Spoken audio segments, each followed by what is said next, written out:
बच्चों, आज के लेक्चर में हम एक न्यूमेरिकल डिस्कस करेंगे टी सेक्शन का। ठीक है, न्यूमेरिकल है कि एक टी कार्ड का परिकेंद्र ज्ञात करें जिसका फ्लैंज 120 इंटू 30 mm है और वेब 100 इंटू 30 mm है। ठीक है, तो एक टी सेक्शन हम बना लेते हैं। ठीक, एक टी सेक्शन।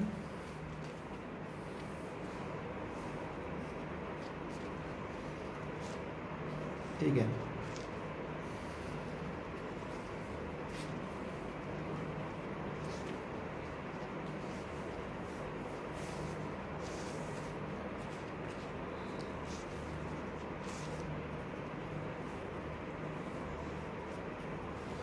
इसे बोलते हैं फ्लैंज और इसे बोलते हैं वेब।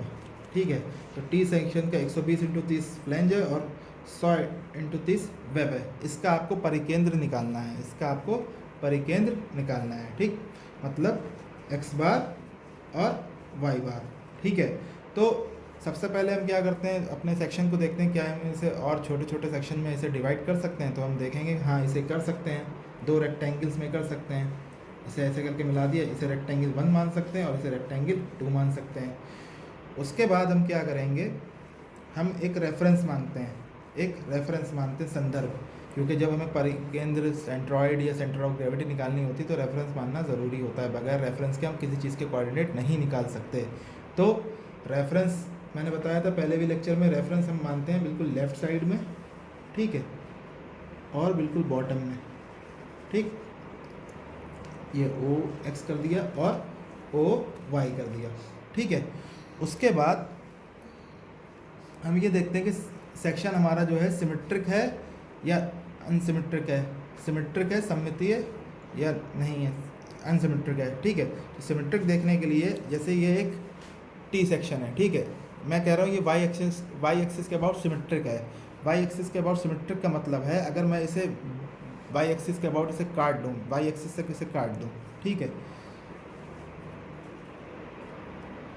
तो देखो ये बराबर बराबर एक दूसरे की मिरर इमेज देगा, छवि देगा। ठीक है, तो अगर सिमेट्रिक सेक्शन वो सेक्शन होता है जिस एक्सिस के अबाउट आप उसे सिमेट्रिक बोलते हो, तो अगर उस एक्सिस से उस सेक्शन को काट दो तो वो दो अलग अलग सेक्शंस में डिवाइड हो जाएगा और दोनों सेक्शन एक दूसरे की छवि देंगे।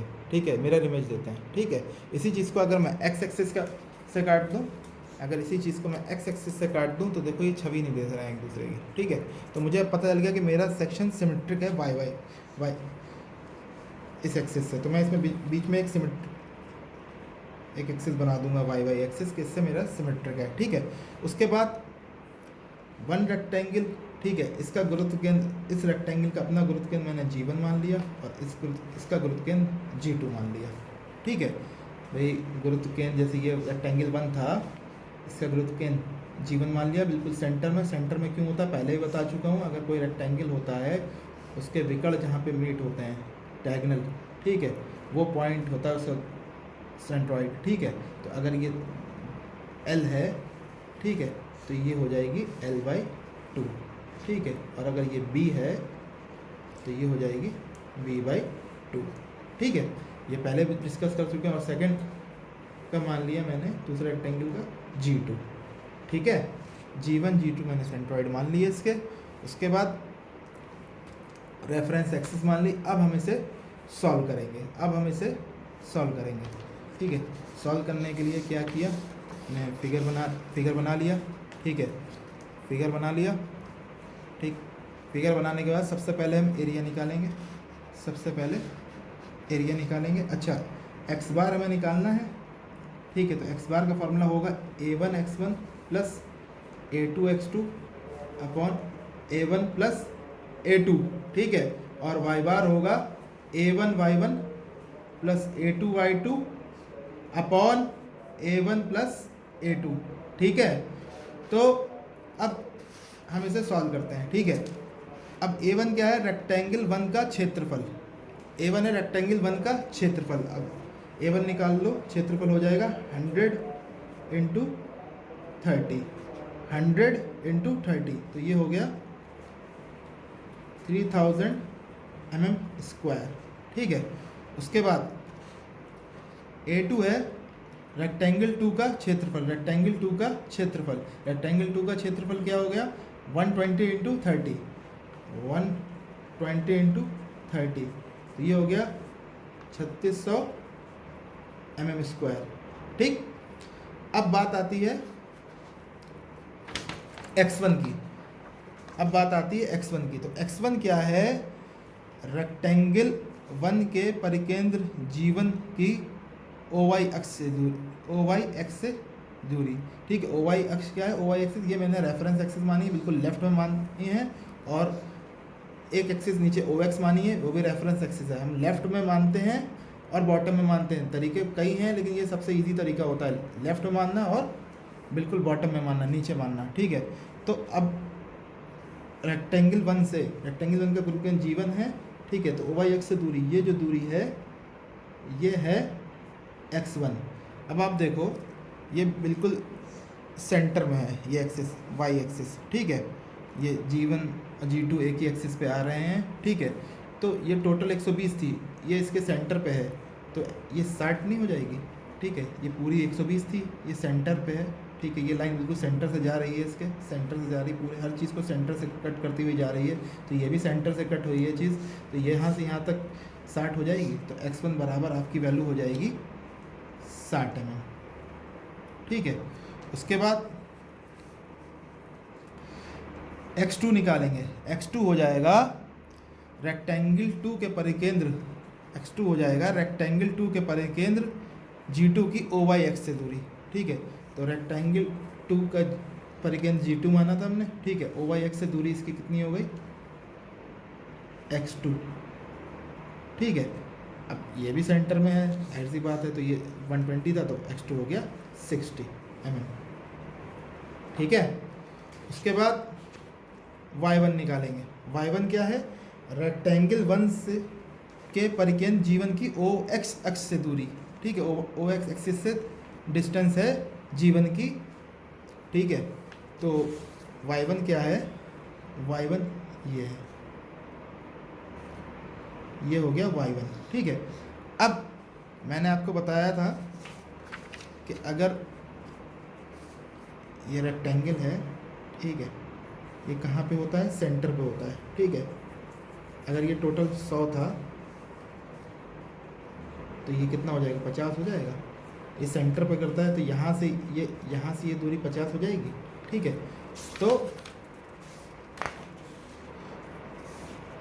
तो y1 हो गया 100/2 बराबर 50 mm। ठीक है, अब y2 क्या है? रेक्टेंगल 2 के परिकेंद्र G2 की OY अक्ष से, सॉरी OY नहीं, OX अक्ष से दूरी। ठीक है, रेक्टेंगल 2 का जो परिकेंद्र है G2, उसकी दूरी कहाँ से? OX अक्ष से, मतलब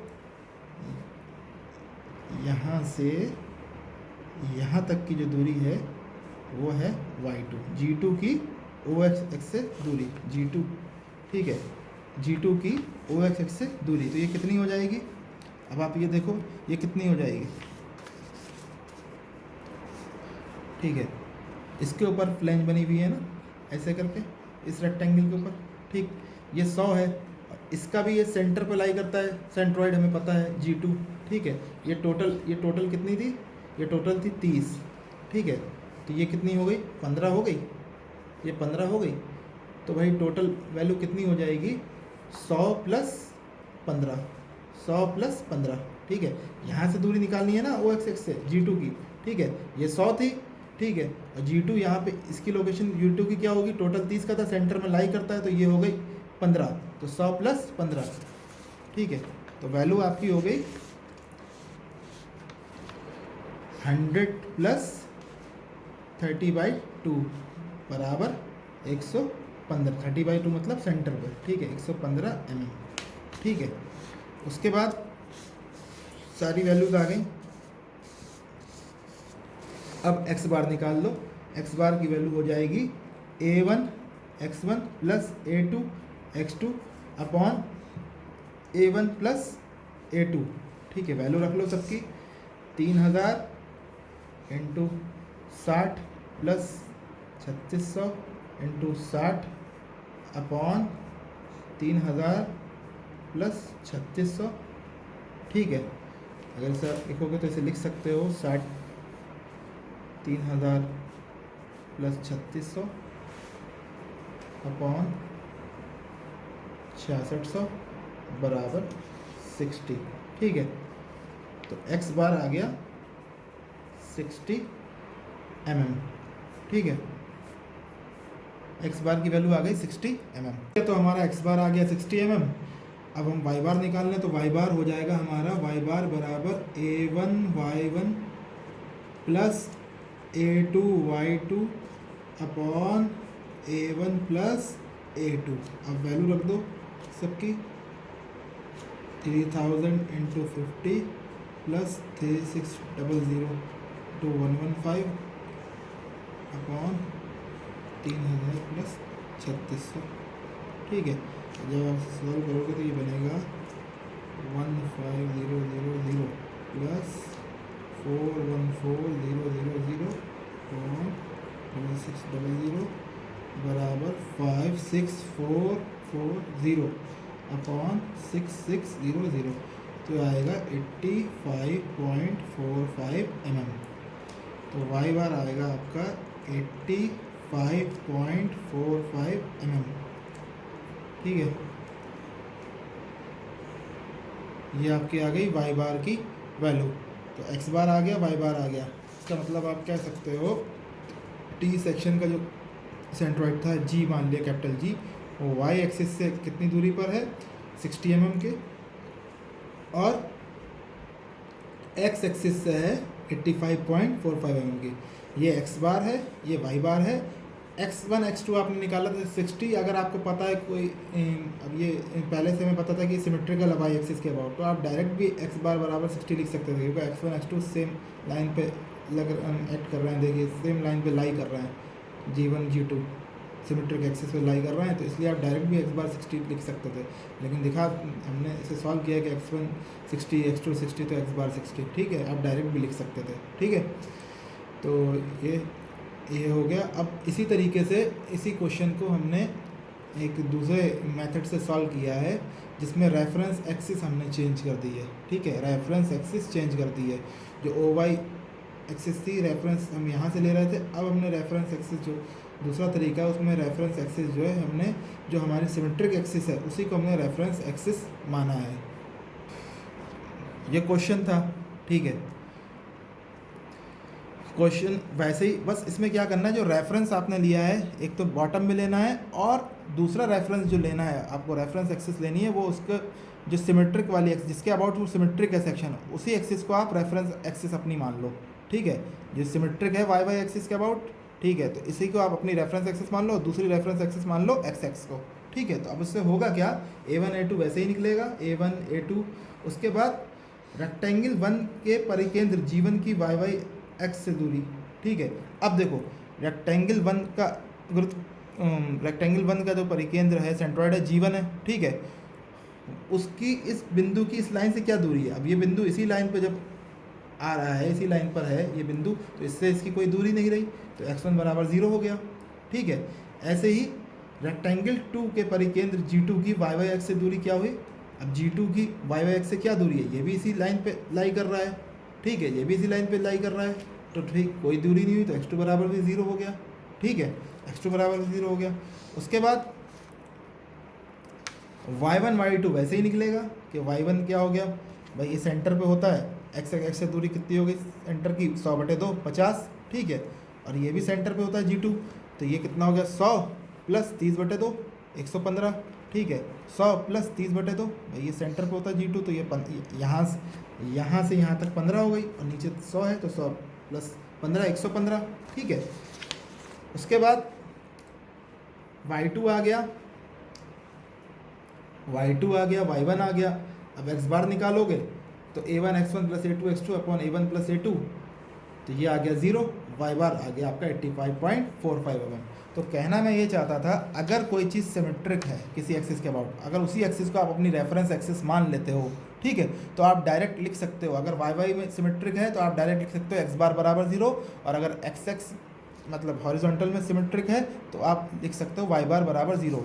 अगर प्रूव करना चाहो तो आप दिखा के प्रूव भी कर सकते हो कैसे 0 हुआ है, ठीक है।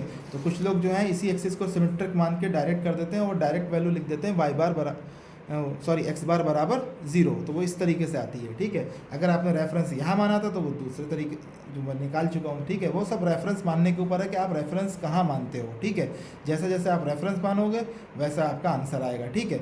अगर इसे शॉर्ट में करना है सवाल को तो आप रेफरेंस सेंट्रोइडल जो इसकी एक्सिस है, सिमेट्रिक एक्सिस है, वहाँ पे वो वाला एक रेफरेंस एक्सिस मान लो, ठीक है। और दूसरी एक्सिस आप जैसे ये वाई एक्सिस में सिमेट्रिक था, ठीक है, तो वाई एक्सिस की रेफरेंस एक्सिस ये मान ली और बाकी ये वाली एक्सिस जहाँ मानते हैं वहाँ मान ली, ठीक है। तो ये तरीका होता है सॉल्व करने का, ठीक।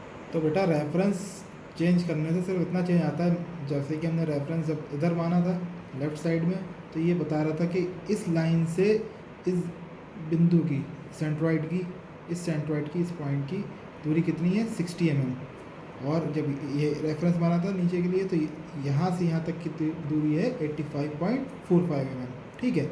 जब आपने रेफरेंस सिमेट्रिकल एक्सिस को मान लिया तो हमने बता दिया भाई जी की दूरी इस एक्सिस से कितनी है 0, भाई इसी एक्सिस पे लाई कर रहा है, ठीक है। एक्स बार बराबर 0 और नीचे वाले रेफरेंस से हमारी जी की वैल्यू है 85.45 mm। अगर मान लो ये तीसरा तरीका, अगर आप रेफरेंस जो है ये ऊपर मान लेते हैं फ्लेंज पे, ठीक है, तब आप सॉल्व करोगे। जब आप सॉल्व करोगे तो ये आएगी इस रेफरेंस से इस जी की वैल्यू आएगी 44.55, आंसर चेंज होएगा 44.55, लेकिन जी की पोजीशन चेंज नहीं हो रही है। कैसे? वो आप ऐसे चेक कर सकते हो कि टोटल 130 थी, ये दूरी आपको पता लगी 44.55। जब आप सॉल्व करोगे ये वाला रेफरेंस लेके तो ये आएगी निकल के 44.55। 130 में से अगर आप 44.55 घटा दो तो आपको यहाँ से लेके नीचे की वैल्यू पता चल जाएगी। वो वैल्यू कितनी आ रही है 130 माइनस 44.85.45 mm, मतलब नीचे से वो 85.45 mm पर ही है, ठीक है। उसमें कोई चेंज नहीं आया है, बस फ़र्क इतना आया है कि जब हमने दूरी ऊपर से निकाली, रेफरेंस ऊपर से लिया तो दूरी हमने ऊपर से निकाली उसकी, जब नीचे से रेफरेंस लिया तो नीचे से दूरी निकाली, ठीक है। सिर्फ फ़र्क इतना आता है, रेफरेंस आंसर चेंज हो जाता है लेकिन उसकी लोकेशन चेंज नहीं हुई है, ठीक है, वो वहीं पर स्थित है, ठीक है। तो ये चीज़ ध्यान रखना, इसमें आप कंफ्यूज ना होना। ओके बेटा।